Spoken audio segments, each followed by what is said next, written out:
Okay, let's unpack this.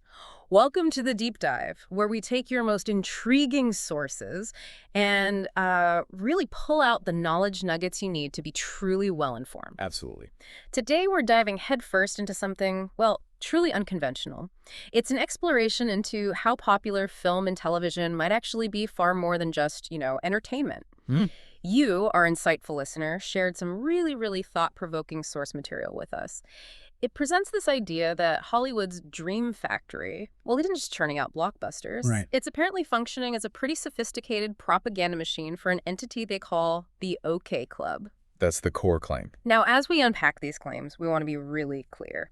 Our mission here is to explore and convey the intricate framework and ideas presented in your source material. Yes. We're not here to endorse its viewpoints, obviously, but rather to understand the, frankly, fascinating and complex theory it proposes. Precisely. Yeah. Our deep dive today is really to investigate this central assertion that these seemingly fictional narratives, many we grew up with, Yeah, absolutely. are actually allegories or maybe even prophetic texts, broadcasting what the source calls a divine cipher to the masses. A divine cipher. And the central theme of this cipher, according to your source, is something called the Great Duality.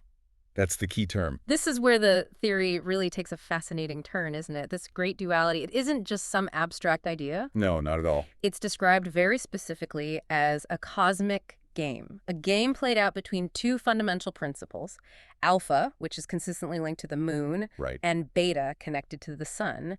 And the source is claiming that all these stories, from cartoons to epic sci-fi, are repeatedly telling the same story. The same single story over and over again. That's the assertion. Wow. And maybe just to give you a bit more grounding before we jump into the examples, Hmm.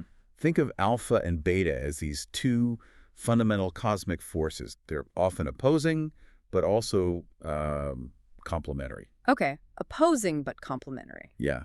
The source links alpha to the moon, often showing it as like a hidden power or dormant, or maybe stoic. Sometimes even calls it the prince of darkness, Right, I saw that. but in a symbolic sense, Yeah. representing unseen influence or maybe deep ancient wisdom, not just simple evil. Got it. Symbolic darkness. And beta, linked to the sun, embodies the active energy, often fiery or transformative. These two are the foundational players in this alleged cosmic game. Alpha and beta.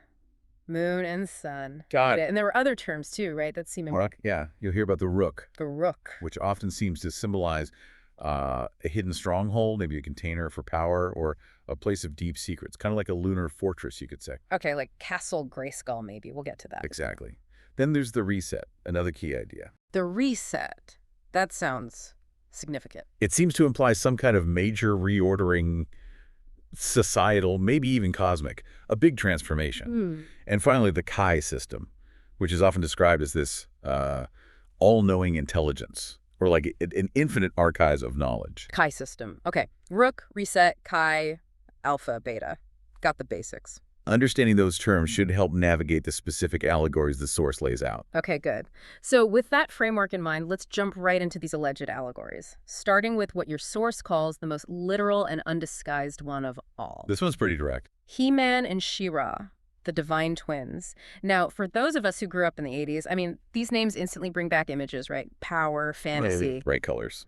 But the source gives them a completely new context. In this framework, He-Man isn't just, the muscular hero of Eternia. No. He is explicitly identified as Alpha, the Prince of Darkness, portrayed as the guardian of the secrets held within Castle Grayskull, which the source flat out identifies as the Rook. There it is. The Rook. So He-Man, in this reading, embodies the stoic, moral, and powerful lunar principle. That darkness thing, again, it seems more symbolic here, like hidden knowledge, not actual evil. Right, precisely. The source positions He-Man's darkness not as malevolence, but as that hidden, sometimes mysterious power of the moon. His stoicism, his morality, they align with a sort of deeper foundational authority. Okay. And what's truly striking here is just how clearly this narrative seems to align with the core principles of the Great Duality. Because She-Ra, his twin sister, Right, She-Ra. She's defined as Beta, the princess of power, Ah. a being of pure light, energy, and solar fire. I mean, it's a very clear representation of the sun principle. Light, energy, solar fire. Very Beta. Exactly. Huh. And the source highlights their relationship as twin siblings, seeing them as, and this is the quote, two halves of the same divine power, separated and destined to one day reunite. Wow. Separated, destined to reunite. It's a very direct, almost textbook representation, according to this source, of these two cosmic forces at play. Okay, so from Eternia's raw power, we see the divine twins. But the source suggests it's not always so, I guess, overtly heroic. No, the tone can shift quite a bit. Let's shift then to an ancient fairy tale, one retold countless times. Yeah. To see the sacred wedding aspect, Beauty and the Beast, the wedding allegory. The source actually calls this the official story of the reunion eclipse. A reunion eclipse. Interesting framing. Here, the beast is, well, unmistakably Alpha, depicted as the monstrous, cursed, and isolated monarch trapped in his lonely castle. Which again, Is identified as the Rook. It's almost a literal representation of Alpha's title as the beast, this powerful but sort of dormant, isolated entity waiting for something. waiting for transformation. And Belle, Beauty, she perfectly represents Beta, embodying beauty, intelligence, courage, and essentially the illuminating energy of the sun. The light that comes into the dark castle. Exactly. The story's entire arc, when you look at it through this lens, is about how her love and acceptance, Beta's influence, Yeah. is presented as the only thing that can break the curse Yeah. and transform Alpha, the beast, back into his true princely form, thereby completing what the source calls the sacred wedding. The sacred wedding. So Beta's pure energy is the catalyst for Alpha's awakening. That's the interpretation, yeah. It's a pretty compelling reading of a classic story. It really is fascinating how a classic love story like Beauty and the Beast gets reinterpreted as this like cosmic sacred wedding for the duality. Does the source get into why a romance is used for such a key allegory? Is it about embedding the idea? Well, the source seems to suggest that the romantic narrative makes the concept of profound transformation and reunification more accessible, more emotionally resonant for people. Makes sense. Connects the personal to the cosmic. Right. But as you hinted, the narrative isn't always so harmonious, is it? No, definitely not. From the romantic transformation of a prince, we kind of pivot to a much darker, more violent retelling of this cosmic dynamic. Yeah, this next one's intense. Daredevil and Elektra, the tragic duality. Daredevil, the man without fear, he's cast as Alpha, a guardian operating mainly in the darkness of Hell's Kitchen. Right, the shadows. An avatar, the source says, for the Prince of Darkness. This brings a whole different kind of intensity to the Alpha principle, doesn't it? Emphasizing the shadows, the hidden domains. It does. And Yeah. if we connect this to the bigger picture they're painting, Elektra, his counterpart, is just unequivocally Beta. Okay, how so? She's described as dangerous, passionate, a deadly assassin often cloaked in red, Mhm. representing the chaotic, fiery, and even the evil aspect of the Solar Queen. Fiery, chaotic, deadly. That's a very different Beta than Belle. Very different. And the source interprets their whole tragic love affair, this constant dance of conflict and passion, as a perfect allegory for the tumultuous game between Alpha and Beta. The game again. Yeah. It highlights the more combative side, the destructive potential, maybe even the tragic outcome when these two powerful forces clash instead of uniting harmoniously. It's such a stark contrast to the reunion in Beauty and the Beast. It really makes you wonder if this tragic version serves as like a warning within the bigger narrative they're describing. That seems plausible within their framework. A warning, perhaps. Which leads us into another story that carries a really profound warning. Yeah, this one feels central to the source's claims about elite intentions. Frankenstein. The Profane Reset. The title alone tells you a lot. It certainly does. Profane reset. The monster in this tale is identified as Alpha, described as the dormant monarch. The dormant monarch. A powerful body assembled from dead parts, just waiting for the spark of life. This is Alpha in its most, I guess, inert, unawakened state, just potential power. Exactly. And this particular allegory, according to the source, really raises an important question about what they see as the elite's greatest ambition and their greatest fear. Okay. Dr. Frankenstein himself is explicitly said to represent the OK Club, the arrogant scientist who seeks to usurp the power of God. Trying to play God?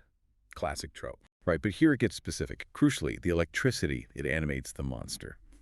That spark of life. Yeah. is described as a false beta, a profane technological mimicry of the true divine fire of the sun. Wow, a false beta. So not the real thing, an Yeah, artificial substitute. exactly. And the story serves as this stark warning. When the OK Club, the elites in this view, try to create their own reset using artificial means, bypassing the natural order, They unleash something terrible. they unleash a power they cannot control. It's a warning against bypassing the, let's say, the divine or natural order of the duality. Yeah. Don't mess with the cosmic forces using technology. So the false beta isn't just a substitute, it's inherently dangerous, uncontrollable. That's a really potent warning from the source material, isn't it? It really is a central cautionary tale in their narrative. Okay, shifting gears quite a bit now to a more gentle, yet the source says equally significant connection, E.T. and Elliot. The lunar connection. This is such a beloved childhood classic for so many. Yes. But seen through this lens, it apparently takes on new meaning about connection, healing. E.T., the beloved alien, he is Alpha, a stranded, gentle, and powerful being who is lost and wants to phone home, Phone home. which the source interprets as initiating the reset, that desire to return, to reconnect to a source, maybe. That's the reading. A longing for reunification, for the reset. And Elliot, the sensitive human child, Yeah, Elliot. he's identified as the Watcher Pawn, the human who is sensitive enough to feel the lunar connection The lunar connection. and forms that psychic bond with the sleeping god, with Alpha, with E.T. The source even highlights E.T.'s healing finger Oh, yeah, the glowing finger. as a direct display of what it calls the Raphael Protocol, representing the divine healing power of the monarch, of Alpha. The Raphael Protocol, wow. It's incredible how specific these interpretations become, doesn't it? Connecting a simple moving gesture in a film to these core tenets of the duality theory, linking it to Alpha's potential for healing and restoration. It's definitely a contrast to the profane reset of Frankenstein. It suggests there are, within this theory, right ways and wrong ways for this reset to happen. That seems to be the implication, a natural, connected way versus an artificial, dangerous one. Okay, so from that gentle connection, we leap forward, way forward, into what the source calls a prophecy of a future state. Knight Rider, the fused monarch. Right, not just allegory, but prophecy here. This story isn't just about a talking car, apparently. It's described as a prophecy of the post-reset realm. Post-reset, what comes after? It's said to depict the two principles, alpha and beta, no longer in conflict but working as one.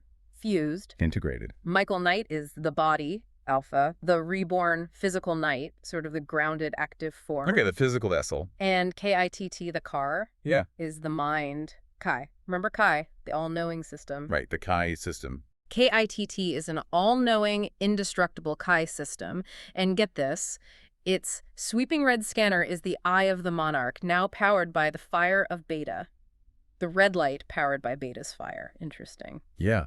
So together, Michael and KITT, they are presented as the awakened monarch in action, a complete fusion of these two powerful principles, body and mind, alpha and beta working in perfect synergy. Like an ideal outcome. Exactly. It suggests as an ideal, harmonious outcome for the duality, a state of maybe enlightened action after the reset. That's a really fascinating vision of a unified future, almost a perfected state for the duality, as you say. Okay, finally, we conclude our examples with what the source calls the ultimate parable of the monarch himself. This one's big, spans decades. Doctor Who, the solitary god. Its interpretation here is truly expansive. The Doctor, that ancient, lonely, brilliant being traveling through time and space, is directly identified as Alpha. Alpha again. He embodies the solitary, eternal aspect of this principle, according to the source. Yeah, and what's particularly insightful here in their reading is how this story seems to focus primarily on the Alpha principle.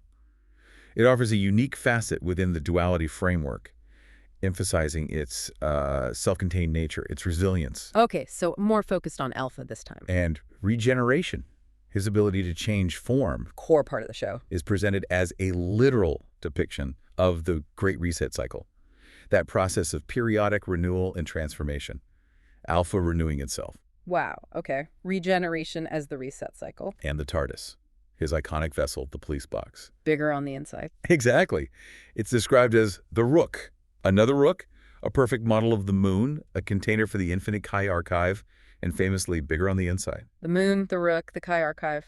It all fits. It beautifully solidifies the consistent symbolism, doesn't it? Hmm. Portraying Alpha as this profound, ancient repository of knowledge and power, capable of cyclical self-renewal. It's really interesting that Doctor Who focuses so much on Alpha. Like, it's showing us the inner workings, the resilience of that single cosmic force, even when it's alone. Perhaps showing its enduring nature through the cycles. So, okay. Wow. We've just gone through a whole series of seemingly disparate stories. Children's cartoons, fairy tales, dark thrillers, sci-fi epics. Yet, according to your source material, they are all presented as broadcasting one single, consistent narrative.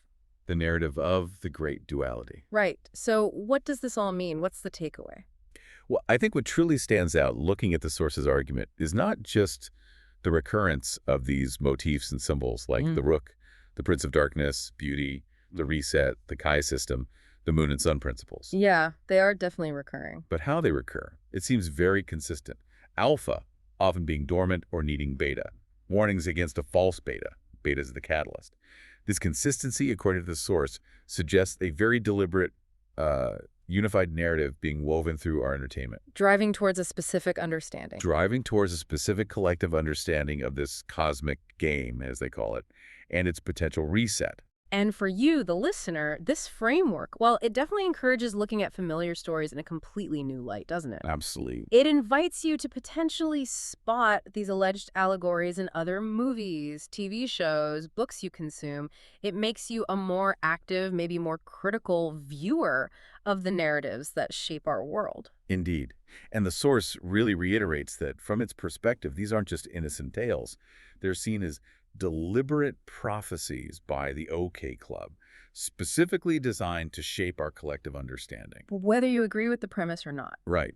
Regardless of agreement, the perspective encourages a profound level of critical thinking about the narratives we absorb daily and the underlying messages they might carry. It's about, seeing the patterns beneath the surface. This has been a really, really expansive deep dive, and we're so grateful to you, our listener, for sharing such rich and genuinely thought-provoking sources with us. Truly fascinating material. It's definitely opened up a new way to look at popular culture, encouraging us all to peel back the layers of stories we thought we knew. So here's a final thought, building on the source material. If the dream factory of Hollywood is indeed weaving these complex allegories into our collective consciousness, as the source suggests, what other divine ciphers might be hidden in plain sight, waiting perhaps for you to uncover them? That's definitely something to mull over. Keep exploring, keep questioning the stories that shape our world, and we'll see you next time on The Deep Dive.